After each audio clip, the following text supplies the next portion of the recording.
chasing a stolen big rig across Southern California. A large stolen platform caught fire after a police chase that lasted more than an hour. After the California Highway Patrol successfully used spike strips on a stolen big rig, the driver continued driving on the curbs for more than a half hour. Ultimately, the entire cab of the truck caught fire before the driver fled. This happened in Los Angeles County, California. A suspect was arrested after stealing a big rig and leading police on a chase across Southern California on Wednesday night, February 21st, 2024. It all started in Bakersfield, according to officials, after a truck driver was robbed at a gas station.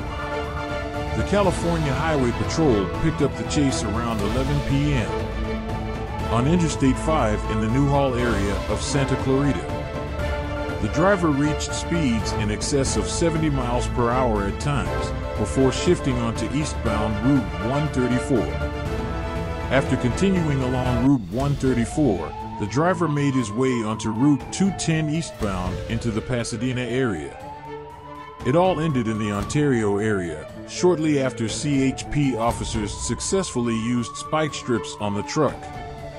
After the two front tires were torn and the front bumper was torn, the chase continued on the truck's tires.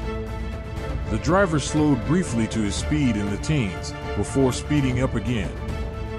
But after several minutes, the sparks intensified and the truck cab caught fire. The driver stopped on the side of the highway and got out of the truck. The suspect then ran over an embankment and jumped a fence, heading to a residential neighborhood. He tried to hide, but the police quickly arrived and arrested him.